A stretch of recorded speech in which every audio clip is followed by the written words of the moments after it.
What is up, guys? Today is going to be a quick tutorial on how to turn off tap jump and modify any other controller settings in Super Smash Bros. Ultimate, and how to use them when you're playing online. So first, from the home screen, click on Smash, then go down to the bottom right corner to modify the controls.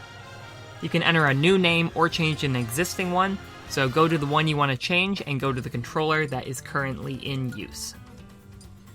Go down to the bottom left in Other Settings, go to Stick Jump and turn it off. Turning this off will prevent your character from jumping when you move your analog stick up, which will help you perform up tilts and to prevent accidental jumps. You can also change any other controller settings you want from here.